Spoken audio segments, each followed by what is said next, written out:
안녕하세요. 살까 말까 고민하는 분들의 가정지킴이 쌤, 가지쌤입니다. 오늘은 젊은 분들 중에서 나는 결혼하면 행복하게 살 자신이 있어요 라고 하는 분들이 계세요. 그래서 그분들의 마음이 어떨 것이며 어디에 문제가 생길 수 있을 것인가에 대해서 한번 이야기를 나눠보도록 하겠습니다. 나는 결혼하면 행복하게 살 자신이 있어요 라고 하는 그 마음은 그 얘기는 다른 뜻이 아니라 나는 정말 결혼하면 행복하게 살고 싶어요. 그리고 이제 어떻게 하든지 행복하게 살려고 하는 쪽으로 맞춰줄 마음도 있어요 라고 하는 뜻으로 해석을 해볼 수가 있습니다. 그러나 또 한편으로 보다 보면 결혼 생활을 행복하게 해야 되겠다라고 하는 그 바람이 굉장히 강한 것이죠. 그러다 보면 상대에게 행복하게 살기 원하는 대로 본인이 느낀 대로 생각한 대로 요구할 수 있는 그러한 것들이 더 많아지고 강해질 수도 있는 것이죠. 그런데 그 마음은 행복하게 살고 싶다라고 하는 마음은 진실인데 행복하게 살아야 하는 그러한 사는 방법에 대해서는 모를 수도 있다는 것입니다. 내 마음은 진심인데 이 이야기가 이 삶이 제대로 진행되지 않다 보면 그 탓이 내가 이렇게 간절하게 원하는데 그게 안 되면 그 탓이 배우자 탓이다 라고 생각을 하면서 배우자를 원망하게 될 수도 있다는 것입니다. 자, 이 이야기는 물론 결혼을 안 하신 분들에게도 해당되겠지만 결혼을 했는데 결혼 초에 나는 이러한 생각을 가지고 결혼을 했어요. 그런데 내 마음이 참 진심이었거든요. 그런데 우리 남편이 우리 아내가 안 따라줘요. 그래서 내가 지금 행복하다고 볼 수가 없어요. 그래서 이 모든 탓은 우리 남편 탓이고 우리 아내 탓이고 그래서 나는 사람을 잘 못 만난 것 같아요. 그러면서 자꾸 갈등을 쌓아둘 수 있다라고 하는 것에 대해서 말씀을 드리는 것입니다. 그래서 행복은요, 머릿속으로 알아서 되는 것이 아니라는 것입니다. 어떻게 하면 행복하게 살 수 있을 것인가 라고 하는 것에 대해서 만약에 사지선다형으로 체크를 하라고 하면 대부분 90점에서 100점은 거의 다 맞을 것입니다. 그럼에도 불구하고 왜 지금 힘들게 살고 있는가 라고 생각을 한다면 사실 사람이 아는 대로 살지 않더라는 것입니다. 아는 대로 살면은 90점에서 100점 맞은 그 상태로 산다고 한다면 그렇게 갈등하고 고민하고 또 살아야 될까 말아야 될까 생각하지 않을 것이 되겠죠. 그러나 어떻게 해요? 그렇게 알고 있지만 실제로 속이 상해서 화가 나서 짜증이 나서 그 사람이 그렇게 반응해 주지 않아서 나도 그렇게 반응하기 싫어.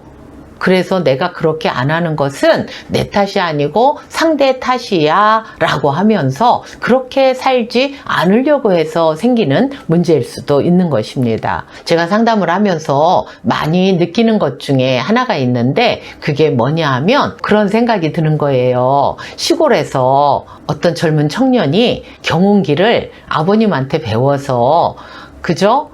하루에 차 몇 대 다니지도 않는 길에서 왔다 갔다 짐도 실어 나르기도 하고 이렇게 이제 생활을 하다가 나 운전 잘해. 나 왔다 갔다 어디까지도 갈 수 있고 어디까지도 올 수 있어.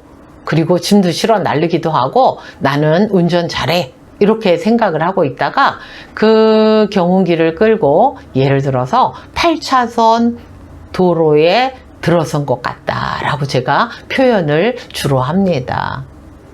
옛날에는 문제가 없다고 생각했죠. 나 혼자서도 잘하니까. 그런데 8차선 도로에 들었으니까 이거 교통법규도 알아야 되고 신호등도 봐야 되고 뭐 여러 가지가 있잖아요. 황색선은 어떻게 유턴을 해야 되는 건지 또 차선을 변경할 때는 어떻게 해야 되는 건지 빨로초 불이 들어왔을 때는 어떻게 해야 되는지에 대해서 모르는 거예요.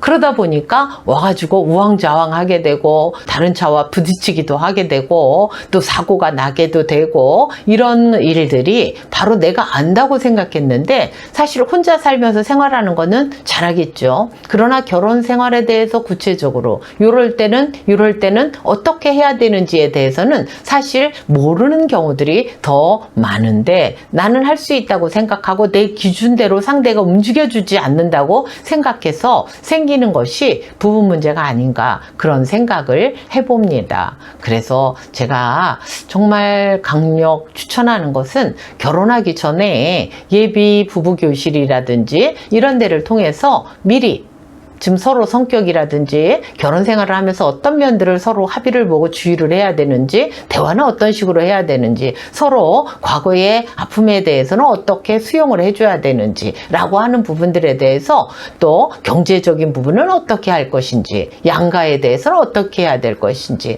이런 부분들에 대해서 미리 교통법규를 알고 운전을 하는 것처럼 그렇게 결혼 생활을 한다고 한다면 갈등은 굉장히 많이 줄어들지 않을까 그런 생각을 해봅니다. 그런데 이미 결혼했어요. 그리고 문제가 생겼어요. 그럼 어떻게 해야 될까요?